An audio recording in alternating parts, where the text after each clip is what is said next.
Now, people often send messages or post comments asking me stuff. One of the most frequent questions I'm asked is, "Hey Ralph, are you a faggot?" But another question I'm often asked is, "Ralph, do you play any video games?" I've never responded to it, but my answer is, yes. Very much yes.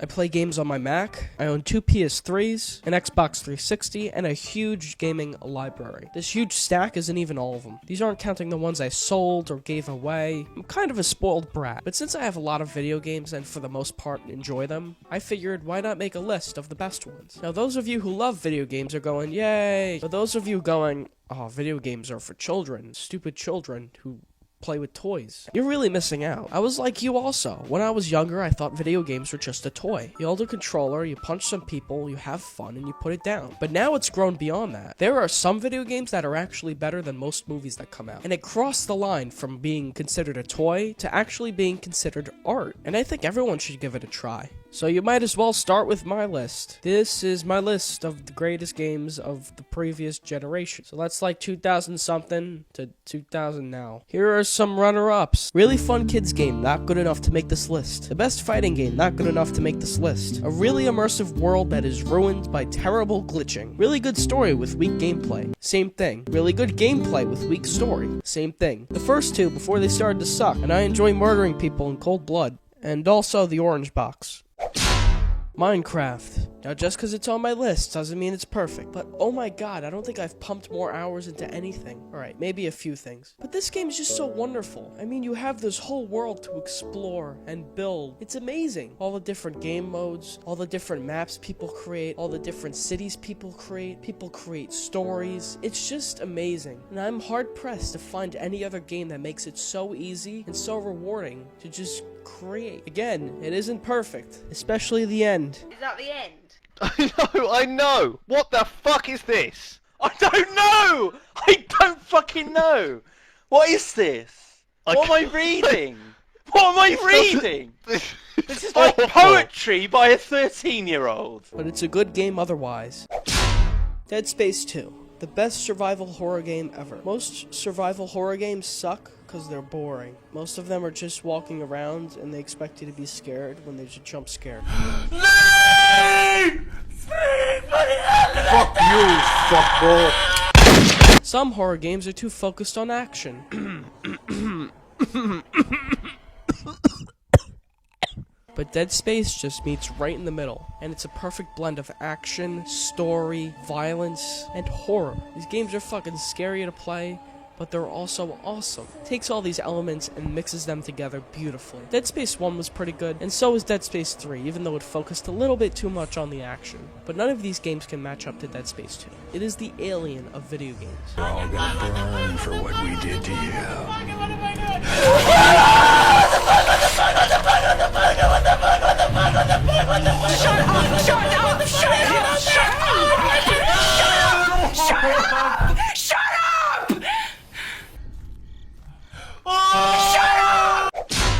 The Last of Us. Now, right off the bat, the second you see this game, you go, oh my god, this game looks beautiful. This is one of the best looking games, if not the best looking game I've ever played. It's got a great look, it has great gameplay, but the thing that makes it stand out the most is the story. Granted, it's not very original, and if it was, it would be much higher on my list, and there's certain points that I found it predictable. But in the end, it's very intense and very moving. It's got a great story to tell, and it tells it very well. Arkham Asylum and Arkham City. Batman is just fucking awesome. We have 3 great movies about him, and now we have 3 great games.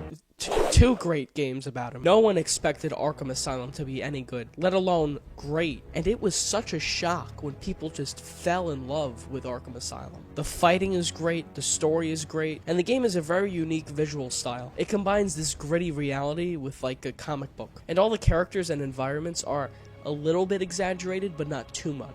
Just seeing all these great villains and roaming around this big environment is fun. But then Arkham City raised the stakes. There was an even bigger world to explore, and there were even more characters to meet. It made everything better, just like a good sequel should. And it even has a fairly interesting story and a great ending. It made me wish they ended it there, which they didn't. You could see Rocksteady shine through with all their creativity and passion and love for Batman. It shows how much hard work they put into it. There's a big difference between their games and Arkham Origins. Are we creating something that is our Arkham quality? Are we creating something that is true to the Arkham franchise? And obviously I am biased, but I believe very sincerely that we absolutely have. Well, it's been a really exciting game overall. I mean, we have this great legacy from the Rocksteady titles. That's something that's very important to us to live up to. We want to get the great gameplay of the game, and we also think story is really important. And Rocksteady's stories were very, very strong. So it's something we focused on, is to find a story not only that we can tell well, but it's a very important story for Batman, something that rather than a story we could tell, a story that we felt had to be told. Fuck you. The Battlefield series. Now I'm gonna get this over with, because you all know what I'm gonna say. The single player in these games suck, and I know they do. The Bad Company ones aren't that bad. They're fun, and they have characters that you like, and things that are going on are fairly simple and make sense, and there's a decent game length. Battlefield 3's campaign isn't awful. It's like, okay. At least there's a variety of environments. You go to like Russia, and there's like a house, and then you go to France or whatever. But then Battlefield 4 is just fucking awful. The story doesn't make any sense. I have no idea what's going on. The game is like 2 hours long, very generic dialogue and characters, and I just don't give a shit about what's going on at all. I know that. No one plays these games for the single player. Where the meat and potatoes are is the multiplayer.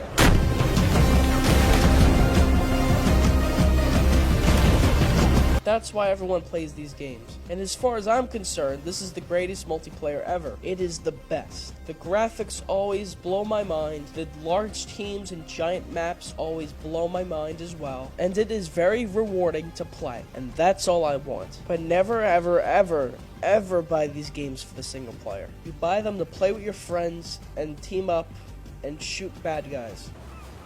Oh, shut up! Red Dead Redemption. This is the game that perfectly embodies westerns. If you're a fan of westerns like I am, you need this game right now, because it is just that iconic. There are so many things to do, and there's such a big, wide-open world to explore. Not only does the game look stunning, but there's an interesting story, there's great gameplay mechanics, and just going around shooting people is very satisfying.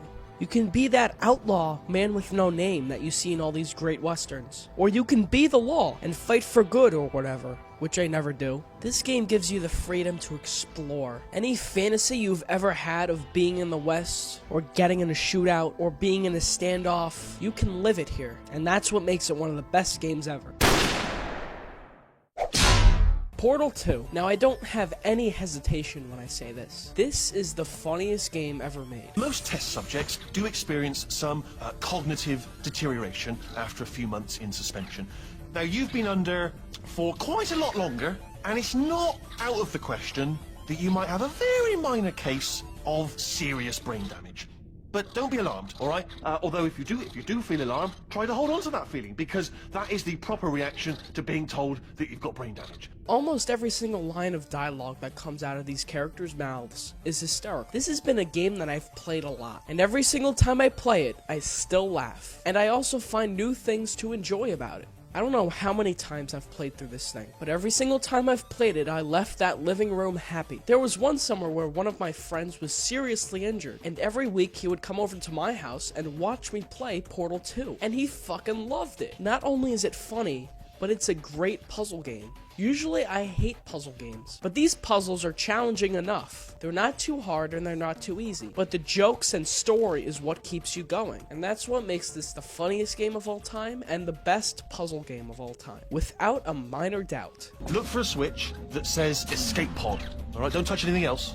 Not interested in anything else. Don't touch anything else. Don't even look at anything else. Just, well, obviously you've got to look at everything else to find the escape pod, but as soon as you look at something and it doesn't say escape pod, look at something else, look at the next thing, alright? But don't touch anything else or look at anything. Well, look at other things, but don't, you understand.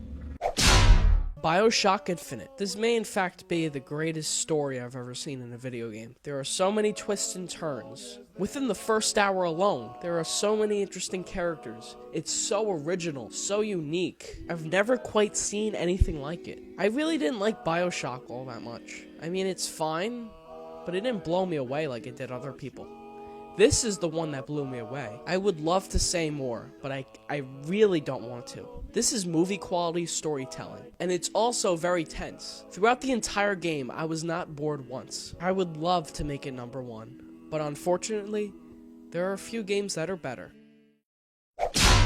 Uncharted. This is a big fuck you to all those Xbox users, because you can't play this. So now would be the most opportune time to get yourself a PlayStation 3 for about $100 and play all 3 of these games. These are like the Indiana Jones movies if you make them into games. Hopefully Uncharted 4 won't suck. Now the story in these games don't really matter all that much. Kind of like the Indiana Jones movies. There's an arc or a thing somewhere or some dust or whatever. What's really important are the characters and the gameplay. And the characters are great, of course, but what keeps these games going is the gameplay. It's so smooth. Every single set piece blows my mind. I've played these games more times than I can even count, and I never get bored of them. I hope they never stop making these, because this is the most fun I've ever had playing a video game. Well, the second most fun. Because you're probably wondering what #1 is. Now, this was a really hard choice for me, because there's so many good games. Some of them have great stories to tell, some of them have great gameplay. But in the end, what separates games from movies is how much fun you have. What game can I honestly say is the most fun? Which game have I pumped the most hours into? Which game do I look forward to 2 years in advance before it comes out? The answer... Drum roll!